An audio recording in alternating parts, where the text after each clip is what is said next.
is up? Bienvenue sur le podcast Conversation Awesome avec Karmakin. Mon nom est Claudia et ma mission avec ce podcast est de t'amener dans un monde d'inspiration, de découverte et d'apprentissage. À travers des épisodes solo ou avec invités, en français and in English, attends-toi à une panoplie de sujets et d'histoires variées en lien avec la santé, les habitudes de vie, le développement personnel et spirituel et tout ce qui peut t'aider à vivre une vie awesome, épanouie selon tes termes. I am honored and so grateful that you're here. Merci de partager le podcast en grand nombre, de t'y abonner et de laisser 5 étoiles et un review sur ta plateforme d'écoute préférée. All right, let's dive in dans la nouvelle conversation de la semaine et merci encore d'être à l'écoute. You're awesome.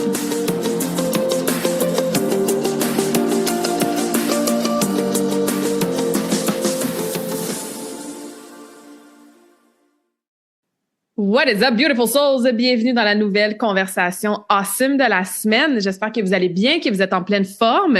Bienvenue si c'est votre première fois sur le podcast et re-bienvenue si vous êtes ici de temps en temps, à chaque semaine ou depuis les 4 dernières années. Aujourd'hui, je suis assise virtuellement avec une invitée inspirante et awesome, Caroline Malo. Bienvenue sur le podcast. Comment vas-tu aujourd'hui? Ça va super bien. Merci de m'accueillir. Je suis vraiment contente d'être ici. J'ai bien hâte à notre conversation. Je sens que ça va vibrer haut, ça va être passionné et passionnant, ça va être inspirant. Puis j'aime bien donner du contexte aussi de comment je connais mes invités puis pourquoi je veux les inviter à avoir une conversation awesome.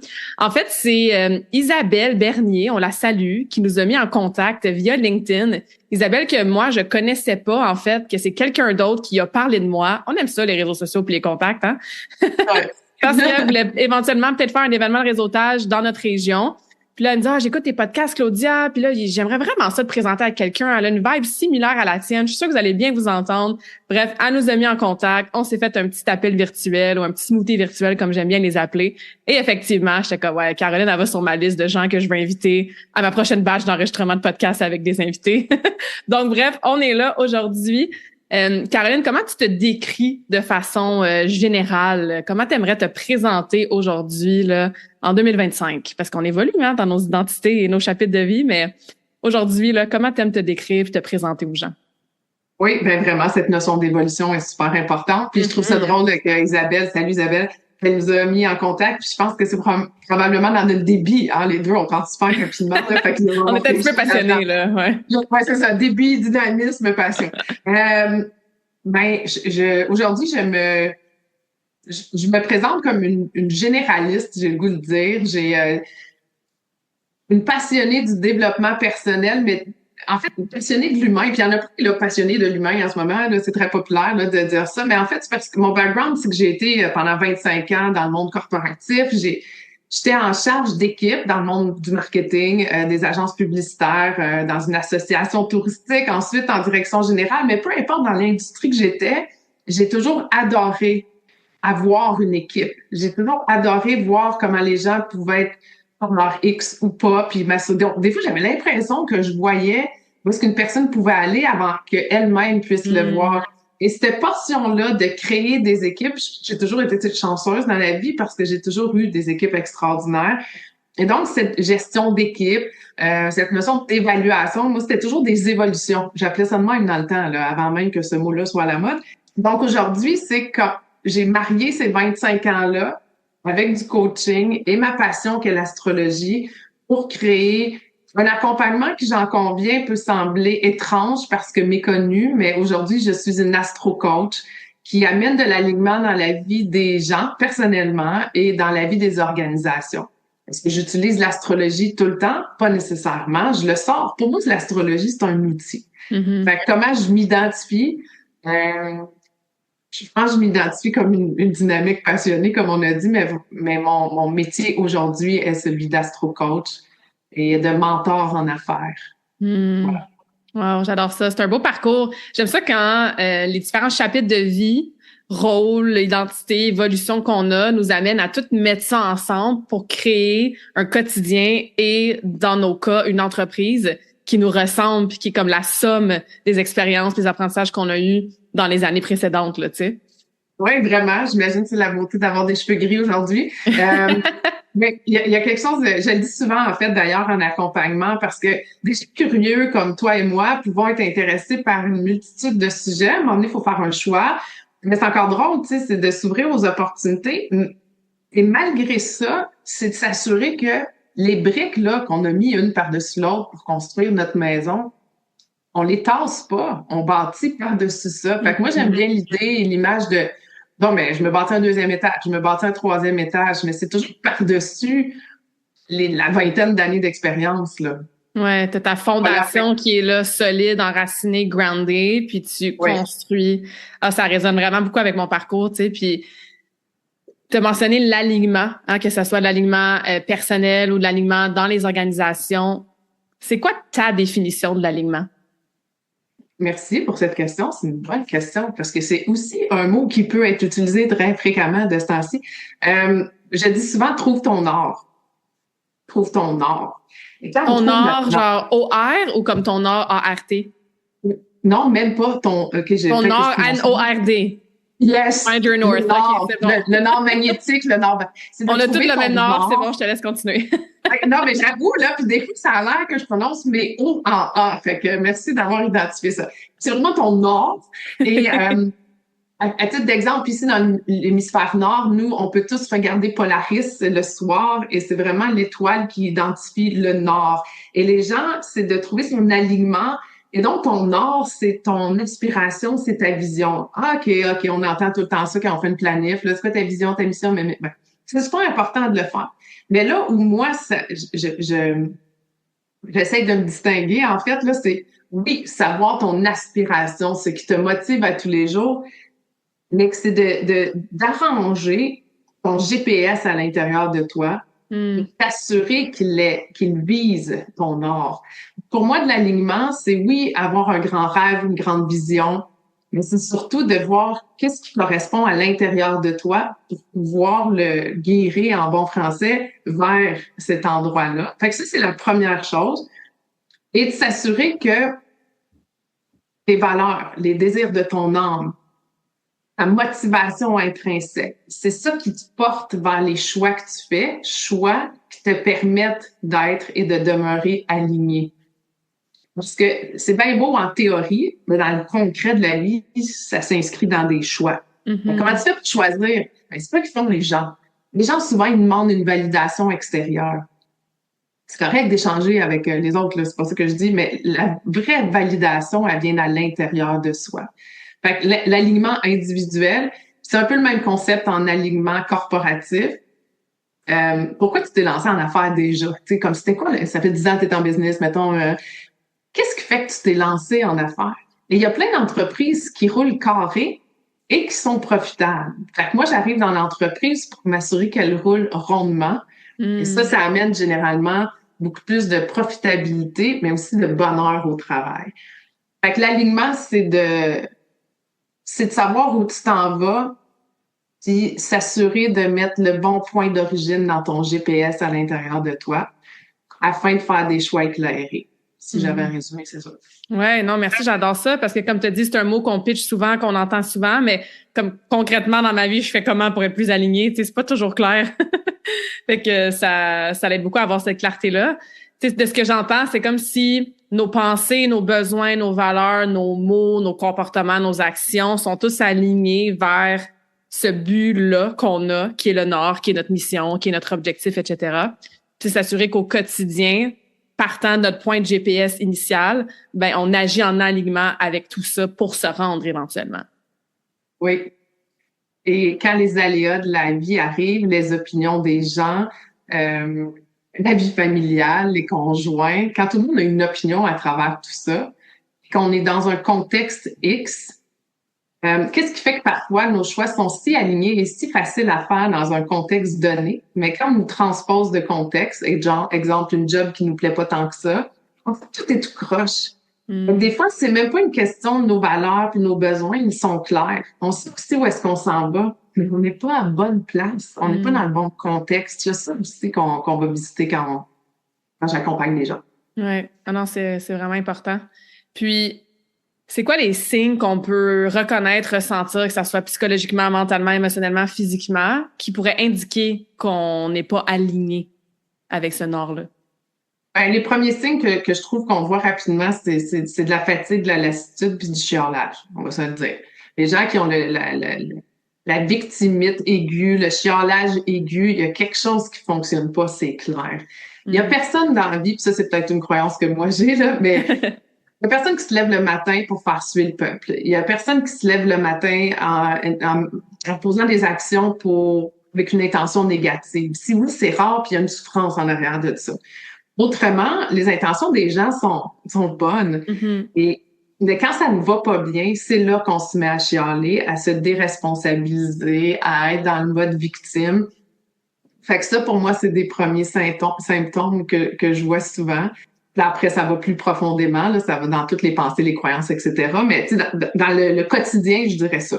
Tu sais, c'est ça. Moi, comme tu sais, je travaille avec les gens pour les aider à optimiser leurs habitudes de santé, entre autres mouvements, alimentation, sommeil, gestion de stress, etc. Tu sais. Puis l'excuse que j'entends le plus souvent, c'est j'ai pas le temps. Puis Oui, on se rend compte qu'en fait, c'est peut-être une mauvaise gestion du temps, peut-être que tu priorises pas bien ton temps, peut-être qu'il y a des choses dans ton horaire que tu dois déléguer, abandonner tout simplement, remettre à plus tard. En fait, la problématique, c'est pas que tu n'as pas le temps, c'est que ça te tente pas.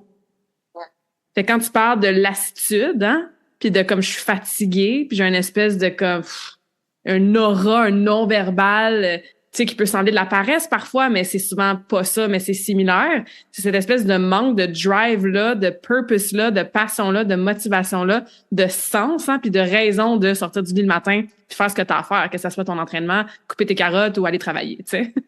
Ouais. Fait que c'est cet état-là dans lequel les gens deviennent qui fait en sorte que, moi, je le vois, peut-être que tu le vois aussi. Après ça, les gens, ils tombent dans une roue, est-ce qu'ils se tapent sa tête? Ah, je suis juste paresseux, je suis pas motivé, je suis pas capable, je suis découragé, j'y arriverai jamais. Ce qui amplifie leur état de lassitude, puis de fatigue, puis de non-action alignée, tu sais. Comment qu'on fait pour se sortir de là? Oh, c'est une excellente question, puis c'est un pattern qu'on voit souvent, puis mon impression là-dessus, c'est la fameuse recette. C'est probablement que tu le vois dans le milieu de la santé, mais je ne vais pas m'embarquer là-dedans, c'est pas mon expertise.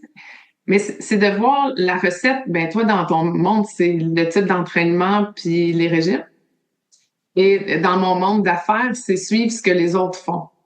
Et ce que je me suis rendu compte au cours des 25 dernières années, mais plus précisément depuis que j'ai mon entreprise, je te dirais, c'est que les recettes, ça peut être le fun pour un style de personnalité seulement. Il y a plein d'autres styles de personnalité.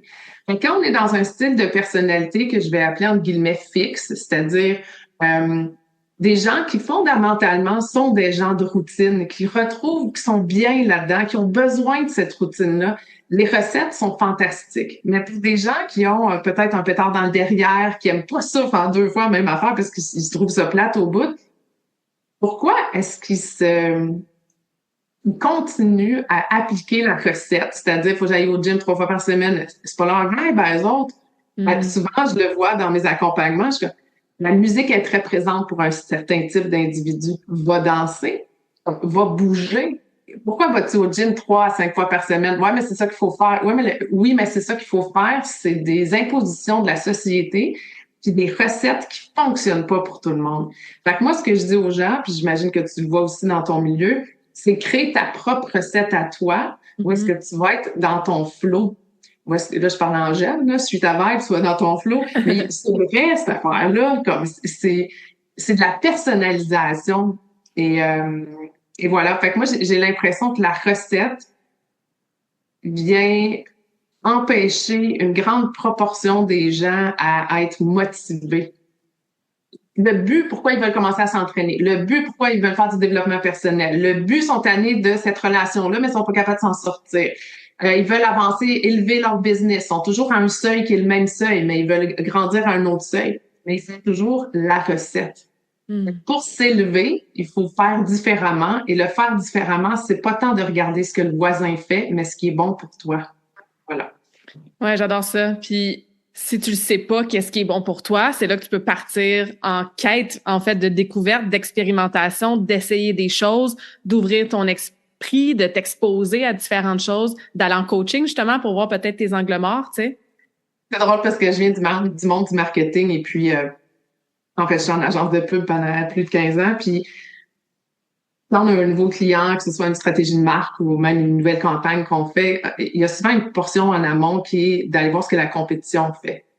On le fait d'un regard, pas pour se comparer. On le fait pour le mettre dans une analyse de marché. Pour aller mettre où est-ce que tous les joueurs sont en train de jouer présentement, sur quel piton est-ce qu'ils pèsent, pour aller voir, il est où le trou? C'est où que nous, on peut aller jouer pour se distinguer. Fait que, aller voir ailleurs, être ouvert d'esprit, être curieux, c'est la base d'un leader puis d'un leadership extraordinaire. Donc, c'est important de faire ça. Mais c'est pas à titre de comparaison. C'est plus à titre de savoir où peut être ta place à travers tout ça. Puis, finalement, c'est quand même importante. Ouais, vraiment. Parce qu'on est beaucoup dans un monde de comparaison. Tu sais, quand on pense juste aux réseaux sociaux, là, on se compare tout à la fille qu'on suit sur Instagram. On a justement un objectif de perte de poids. Bon, on va se comparer à toutes les femmes qui ont perdu du poids, qui ont réussi, à celle qui a lancé son entreprise puis qui a full de succès, tu sais. Donc, c'est difficile de trouver son sens à soi, son alignement personnel, quand ton regard est vers l'extérieur en mode comparaison, qui suit souvent ou qui précède souvent le mode jugement aussi. Tu sais, fait que ça, c'est... Extrêmement. Puis ça, là, ça, c'est être dans son ego, puis être dans sa tête. Puis tu sais, je dis tout le temps, l'ego, c'est pas un gros mauvais méchant loup, là. On a besoin d'avoir un ego qui est sain parce que c'est de la confiance en soi, puis c'est super. Mais quand on est toujours en train de se comparer, c'est notre ego, puis c'est notre tête. Puis, en effet, c'est le jugement qui suit, puis la critique, puis Hey, ça, là, si tu veux une recette de démoralisation, tu fais ça dans la vie, là. Et c'est drôle parce que je suivais une personne, justement, sur les réseaux sociaux, puis il y a plusieurs grands qui disent, pour ceux qui ont une business qui peut être en ligne, par exemple, ou pour qui la notoriété sur les réseaux sociaux est importante, fais ton message, fais ton post et lâche les réseaux sociaux. Et le grand défaut des gens, c'est qu'ils vont faire, mais après, ils vont regarder qui a liké, qui a partagé. Et les gens disent, sortez de là.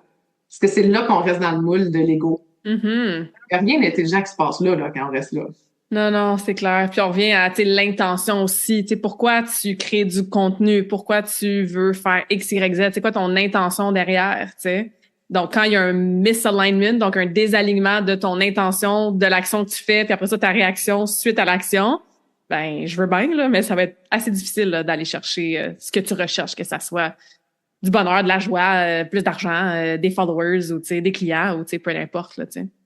Oui, puis on le voit tout de suite, puis je pense que c'est le fun de tester, peu importe le milieu, l'industrie dans lequel on travaille. Puis si même on est gestionnaire ou directeur dans une entreprise, savoir où est-ce qu'on s'en va, savoir comment tu veux mener l'équipe, comment clairement tu donnes les directives, ensuite tu laisses aux gens le soin d'être autonomes dans leur façon de faire. Mais quand c'est aligné, c'est clairement communiqué. Après, là, on peut essayer des choses. Puis c'est parce qu'on essaye, c'est sûr qu'on va se planter des fois, ben c'est correct, c'est de même qu'on apprend. Et je trouve que quand on est toujours en train de regarder la recette, regarder l'autre, se comparer, ben c'est ça, on est dans le jugement, puis il n'y a rien de créatif qui va sortir de là. T'as lu mes pensées. Parce qu'on est dans le mode survie. Hey, on va se le dire, là, dans survie, il n'y a pas de création. Fait que people, comme j'allais justement dire bon. ça. J'allais justement dire, puis tu trouves pas que ça bloque la créativité aussi quand on est dans ce mode-là? Ah, tellement. Puis tu sais, ça aussi, on peut même démystifier un peu puis parler de ce mot-là. Il y a bien des gens qui, parce qu'ils font pas de l'art, de la peinture, s'autoproclament non créatifs. Moi, je suis pas une personne créative. Alors que, tu sais, je pense que ça fait partie de l'essence humaine. On est ici pour créer, tu sais. Ça veut pas dire que tu fais des chefs d'œuvre sur une toile, là. Ça, tu sais, ça n'a pas rapport aux arts plastiques nécessairement. Il y a plein de façons de créer. Puis en premier, ben, tu crées ta vie, littéralement, là. Tu crées ton quotidien, tu sais. Donc, exactement ce que j'allais dire. Je comprends ta belle, là, qu'elle voyait qu'on avait le même vibe parce que j'allais te voler ces mots-là aussi. Je me permets de faire un brin d'astrologie 2 secondes. Tout le monde connaît son signe astrologique, OK? En astrologie, ton signe astrologique, c'est ton soleil. Pas de soleil, pas de vie. Et le soleil, c'est notre vitalité, c'est notre essence, puis c'est notre façon d'apprendre. C'est comme ça que je l'explique en astrologie.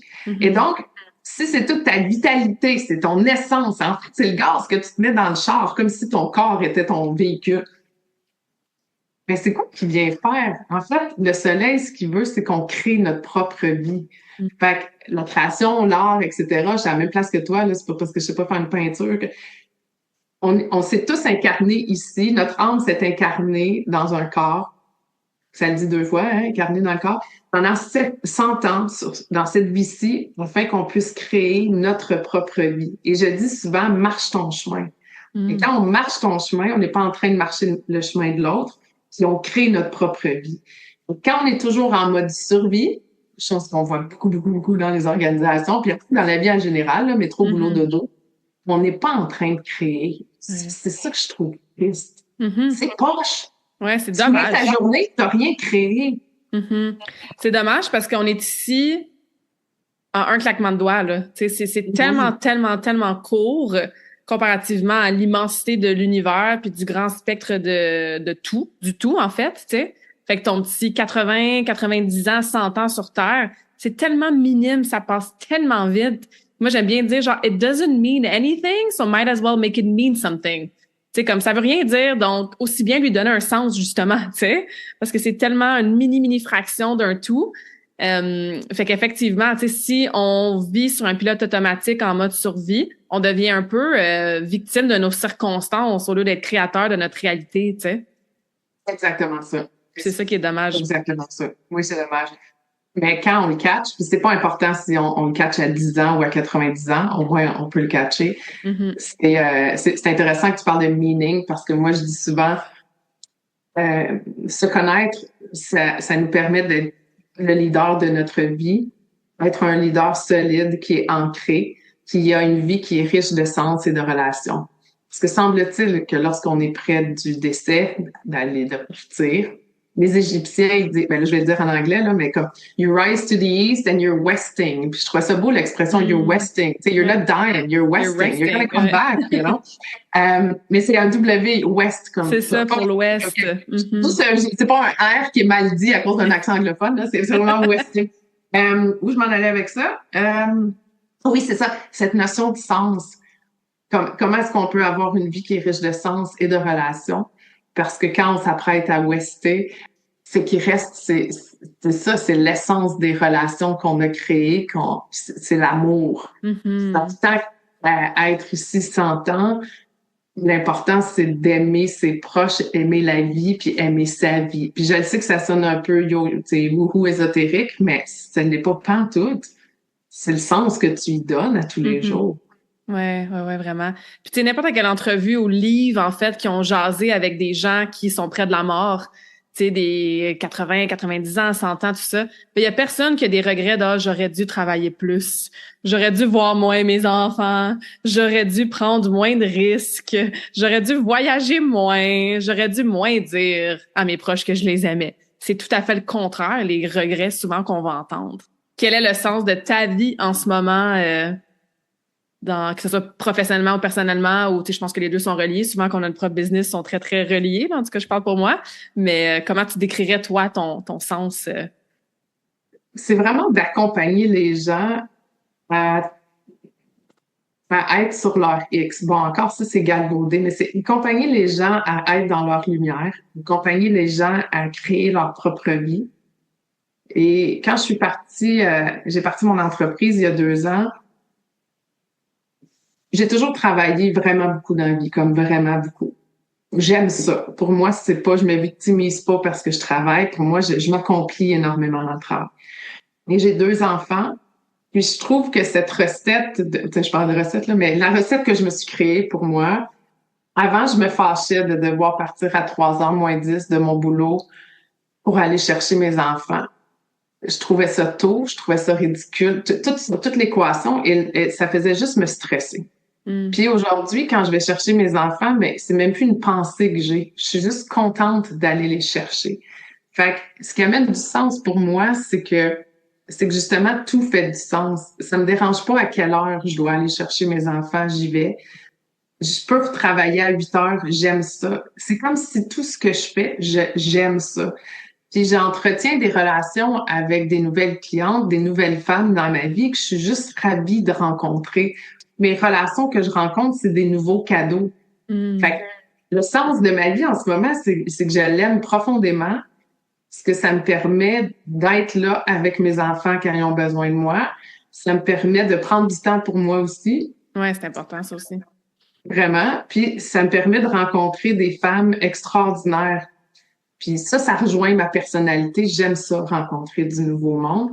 Puis à travers tout ça, c'est de les accompagner à être dans leur lumière.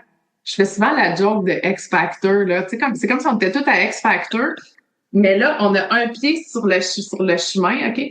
Puis l'autre, il est pas sur notre chemin. Mais quand on le ramène dessus, ça fait comme le gros X. Là, la lumière s'allume. Et quand je le vois tout de suite dans les yeux des gens que j'accompagne, quand ils sont à la bonne place. Fait que mon être à bonne place pour moi, c'est quand je les vois eux. La relation avec l'autre, elle apporte beaucoup de sens dans ma vie. Ouais. Ben, c'est une des premières choses que tu as mentionné d'entrée de jeu, hein, cet aspect-là de travail d'équipe, que tu as eu des belles équipes dans ta vie, tu as toujours travaillé de cette façon-là. Même avant qu'on enregistre, on parlait de collaboration, co-création, tout ça, tu sais. Donc, c'est vraiment un exemple de vie alignée dans laquelle tu es le leader, en fait, la créatrice de ta vie, tu sais. Puis, j'aime qu'on parle de leadership aussi parce que des fois, on pense à leader justement comme présidente de compagnie ou leader d'un groupe quelconque ou, tu sais, la personne en avant. Mais on peut ramener ça à être littéralement leader de sa maison, leader de soi, leader de sa vie, encore une fois, tu sais. On fait comment pour devenir une meilleure leader pour sa vie personnelle? Parce que là aussi, je pense que les gens, ils pensent que, moi, on est leader ou on l'est pas. Tu sais, c'est pas une habileté que je peux développer. Moi, je pense que oui. Je pense qu'on peut devenir des meilleurs leaders. Fait que j'aimerais ça t'entendre là-dessus. Comment on fait pour prendre en main, pour prendre en charge, pour se responsabiliser, puis vraiment devenir une meilleure leader pour soi, pour sa vie avant tout? Ben, il y a une réponse très simple qui est apprendre à se connaître. Pour moi, c'est clair comme de l'eau de roche. La vraie signification du leadership, c'est de savoir assurément influencer, mobiliser, tous les termes qu'on entend dans le milieu corporatif, mais c'est de vivre avec une authenticité puis une intégrité. Ça, c'est vraiment un mot-clé du leadership. Et je vais rajouter autre chose, être dans sa pleine intégrité et être dans sa pleine intégralité. Fait que c'est comme si l'intégrité était une posture très droite, tu sais, puis à chaque fois que je le dis, je me tiens droite, c'est bon. Une posture droite, puis l'intégralité, c'est comme si ton corps était complètement rempli de toi. Donc, quand t'es intègre dans ta droiture et tout ce que tu fais, c'est intégral et intrinsèque à qui tu es profondément et que tu te connais. Tu connais tes mécanismes de défense. On est tous humains, là. On pogne tous les nerfs par bout, puis on est tous déclenchés par des petites affaires. Il y a personne qui est le Dalai Lama en ce moment, là. Bon, OK. Je veux dire, dans notre on est d'accord. on est d'accord. Fait que là, se connaître ses mécanismes de défense, connaître ses réactions, connaître ses émotions. Puis des fois, il faut apprendre à nommer ses émotions. Oui, c'est vrai, mais des fois, on n'est pas capable. Puis c'est quoi? C'est bien correct. C'est juste de reconnaître qu'il y a quelque chose qui est là dans le corps. Donc, pour moi, être un leader, c'est se connaître. Parce que quand tu es dans cette pleine authenticité, intégrité et intégralité-là, il est beaucoup plus facile de dire quelque chose, de donner une vision et de mobiliser les gens. Les gens, là, moi, j'ai toujours dit ça, là, faut faire confiance à l'intelligence des gens. Puis, je parle pas juste de l'intelligence du cerveau, là. Je parle de l'intelligence du cœur puis du corps. Les gens, ils catchent la vibe quand quelqu'un parle. Fait que les grands leaders, pour moi, sont des gens qui ont une excellente responsabilisation, une maîtrise d'eux. Pourquoi? Parce qu'ils ont commencé à quelque part pour se connaître. Et en anglais, on dit souvent dans le milieu corporatif, I'm going to bring this up to leadership. Tu sais, je vais amener ça au niveau des leaders. Oui, mais des fois, là, le niveau des leaders, c'est un niveau exécutif et décisionnel. On souhaite qu'ils soient des grands leaders. Malheureusement, ils ne le sont pas tout le temps. Et avec les lectures puis les études que j'ai faites, je fais juste regarder, juste comme exemple, Harvard Business Review nomme en termes de leadership, puis ça a été repris à plein d'endroits, il y a 12 styles de leadership. Il y en a sûrement d'autres maintenant, mais mettons qu'il y en a 12 là, qu'il y a de la littératie là-dessus. Nous, on pense qu'être un leader, c'est être Kamala Harris, Barack Obama. Là, je sais pas pourquoi j'ai des exemples américains qui partent, là, mais ça, c'est des leaderships visionnaires et inspirants. Mais il y en a 10 autres.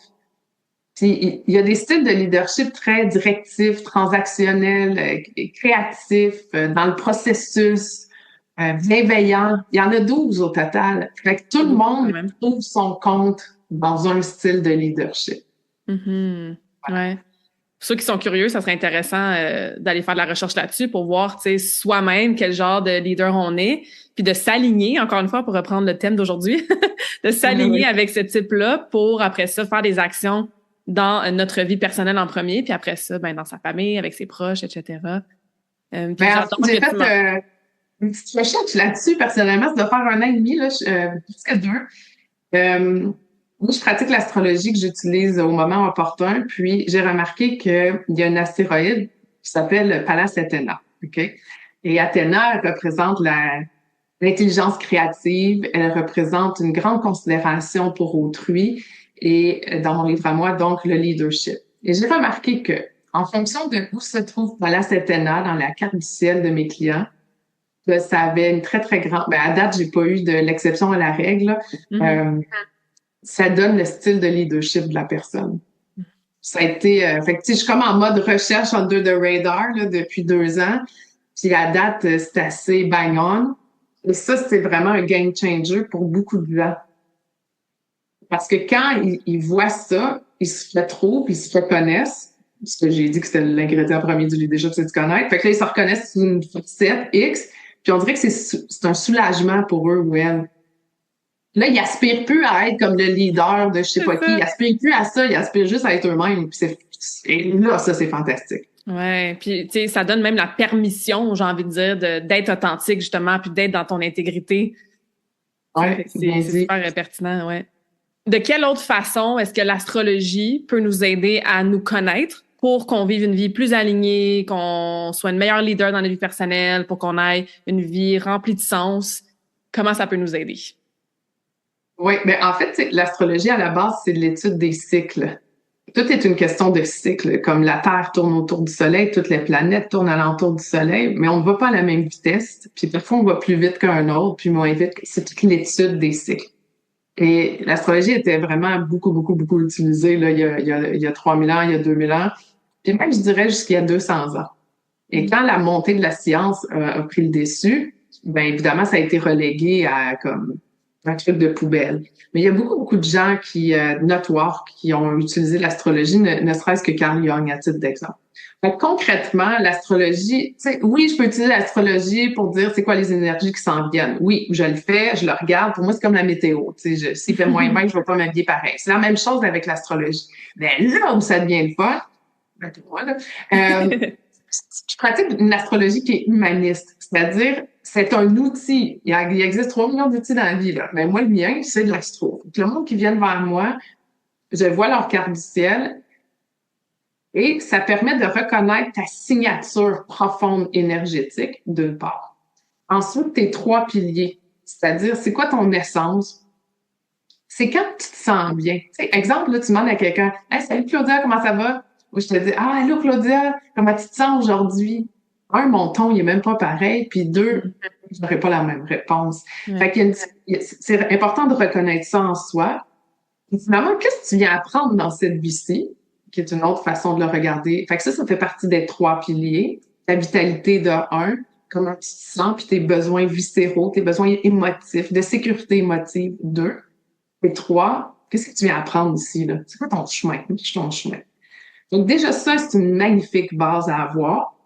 Et l'autre, où est-ce que là, je me spécialise un peu plus, c'est OK, parfait. Maintenant que tu sais ça, qu'est-ce que tu vas faire dans la vie pour savoir qu'est-ce qui apporte du sens pour toi? Fait que c'est concrètement, je dirais que je me concentre sur ça, là, ces points-là que je viens de nommer.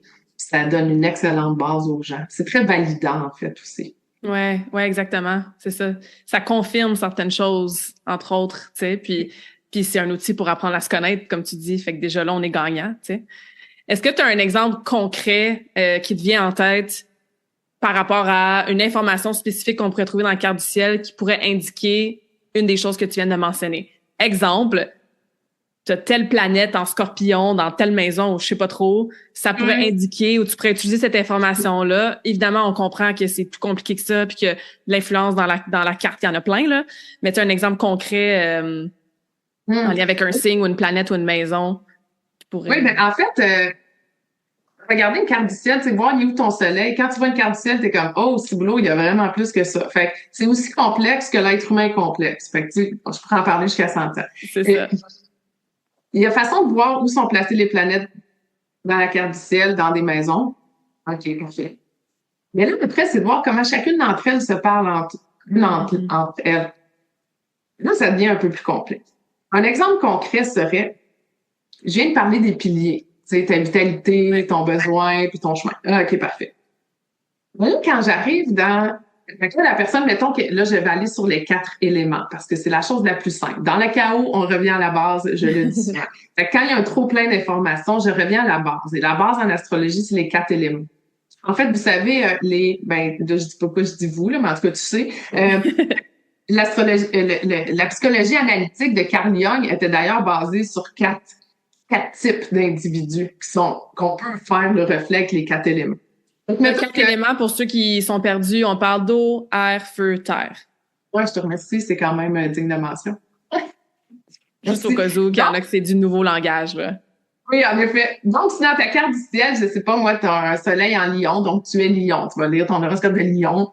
Et tu as une lune qui est en sagittaire, qui est un autre signe de feu. Puis là, je vais prendre un exemple simple. Et ton chemin, ton ascendant est en bélier. Fait que là, tu as 3 signes de feu. Fait que tu es vraiment quelqu'un qui est fort dynamique, courageuse, persévérante, qui a probablement aussi un pétard un peu dans le derrière, un côté très athlétique, persévérante, un peu bornée par bout, puis impatiente. OK? Fait que je dis toujours, il y a des hautes et des basses fréquences. Ouais. C'est ta personnalité. Mais quand je regarde autre chose dans ta carte du ciel, je veux pas compliquer le monde, là, mais la maison 2, 6, 10, pour ceux qui suivent, sinon c'est pas grave, ce qui fait que tu es comptable. Qu'est-ce qui fait que tu es entrepreneur? Qu'est-ce qui fait que tu es avocat? Et là, c'est que je vois, comme là, j'ai dit que c'est un ascendant bélier, ça veut dire que ta maison 2 est en taureau. L'autre maison du travail est dans un autre signe, puis l'autre maison, mettons 10, puis c'est pas toujours le cas, fait que je veux pas résumer. Mais bref, ce sont tous des signes de terre. Donc, la personne peut être quelqu'un de fortement dynamique, mais dans son travail, dans ses compétences, ses attitudes, ce qu'elle fait au quotidien, puis ce qui amène du sens dans la vie, c'est que quand c'est pratico-pratique, pragmatique, on construit, on se met 2 mains dedans. Notre signe Uno, cette personne-là, est contrôleur financier pour une boîte de construction. Vous voyez comment ça, je suis loin de ce qu'on se fait dans Google 101, qui est le signe du lion qui a besoin d'attention. C'est ça. Fait que c'est pour ça qu'il faut pas le prendre au premier degré. Mm-hmm. C'est plus complexe. Puis ça, c'est un exemple concret. À quel point est-ce qu'on peut utiliser les éléments que tu as nommés pour essayer de comprendre plusieurs facettes de soi. Ouais, c'est d'amener beaucoup de nuances de ce que j'entends, de faire attention aux stéréotypes aussi, hein. Tous les scorpions sont de même, tous les lions sont de même, toutes les vierges sont comme ça.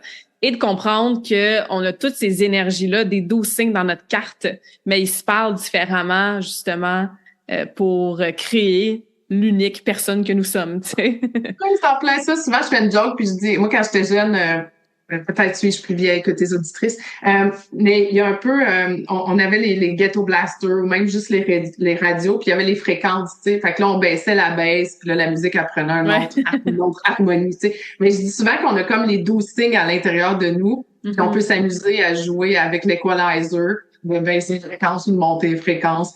Et on est composé de tout ça au complet. Mm-hmm. Ouais, parce que tu as mentionné aussi, tu sais, que chaque signe peut s'incarner, j'ai envie de dire, dans les plus hautes fréquences puis les moins hautes fréquences du même signe, tu sais. Je pense que souvent les stéréotypes qu'on entend puis les généralisations qu'on dit, c'est souvent dans les basses fréquences d'un signe, je crois, tu sais. Moi, je suis Scorpion, mon soleil est en Scorpion, puis j'ai 3 autres planètes en Scorpion. Donc, tu sais, tous les stéréotypes des Scorpions, je les ai entendus, tu sais.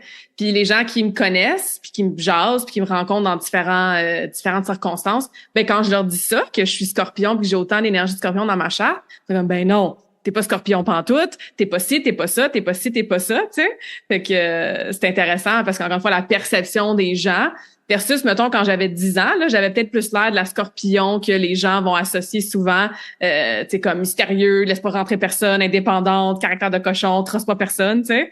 Ben oui, j'étais plus dans même à 8, 9, 10 ans. Puis là, à 34 ans, ben, je suis plus dans un soleil rayonnant, jaune, facile d'accès, là, tu sais. Ce qui est aussi la vibe du scorpion, tu sais, dans les hautes fréquences. Fait que, bref, c'est complexe tout ça, puis c'est nuancé, là. Oui, puis tu sais, ce qu'on lit dans certains topos, certains magazines ou juste sur Instagram, par exemple, on peut voir des reels qui passent. Mais tu sais, c'est loufoque, c'est drôle, c'est anecdotique. Ça campe les gens dans une personnalité, puis c'est drôle, puis c'est le fun, tu sais. Puis généralement, il y a un fond de vérité, mais ce n'est pas que ça. C'est ça.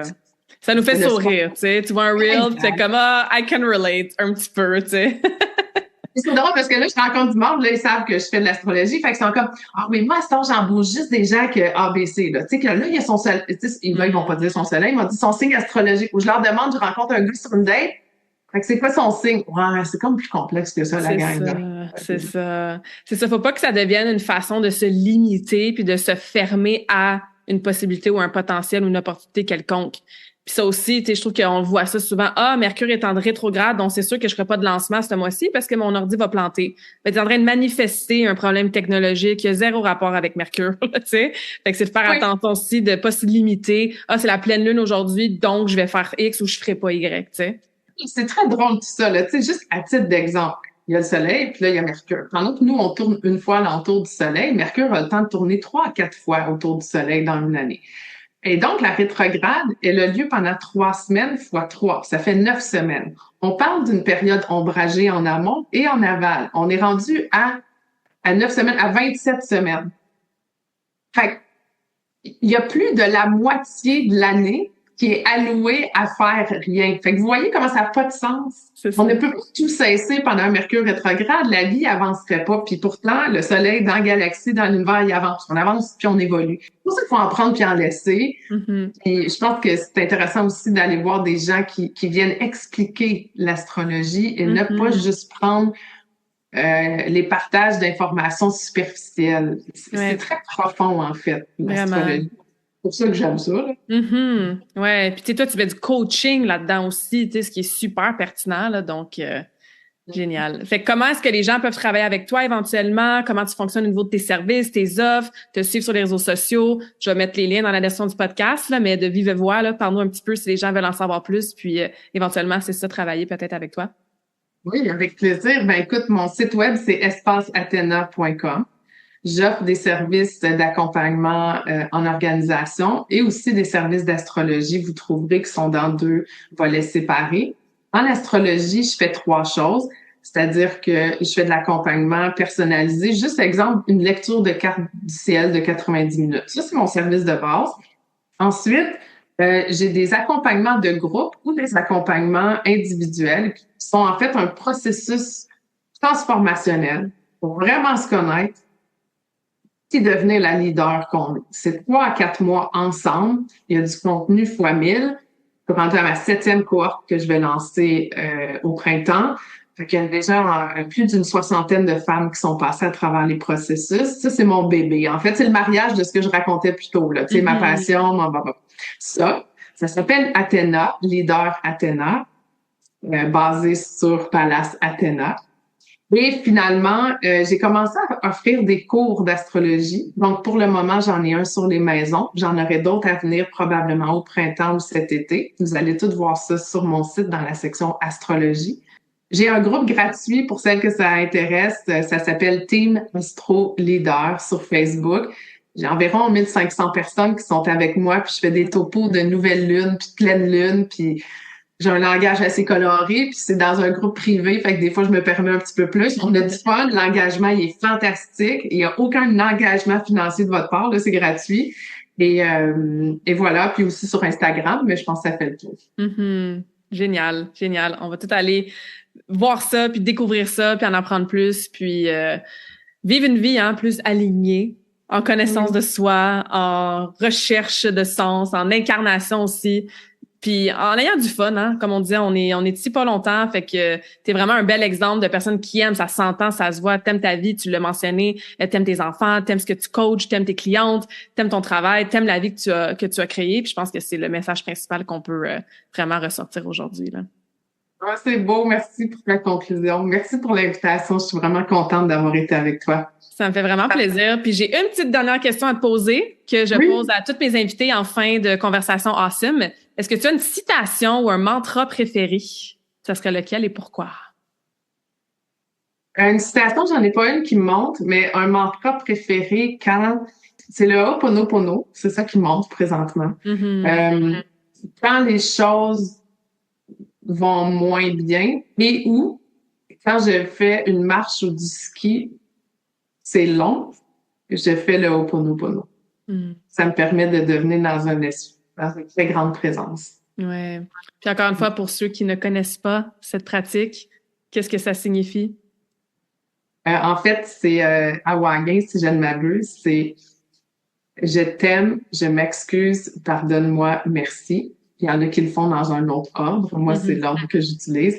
Et tu le répètes. Certains diront, mais oui, mais à qui tu parles? Parle à qui tu veux. Des fois, c'est juste à toi-même. Puis, à force de se le répéter en pleine conscience, avec la respiration, c'est très méditatif. Ouais, non, c'est super puissant. Si jamais là, ça vous intéresse, sur YouTube, il y a des vidéos là-dessus, il y a des livres qui expliquent justement la légende. Effectivement, ça vient de Hawaï. Puis dans tous les langages aussi, dans les différents ordres, mais c'est ces 4 petites phrases-là qui sont très powerful, puis qui sont souvent utilisées aussi dans les exercices de forgiveness, de pardon, hein, se pardonner à soi-même ou pardonner aux autres, justement, pour aller chercher encore plus de paix intérieur puis d'amour. Donc, merci pour ce beau rappel-là de cette belle philosophie. Merci.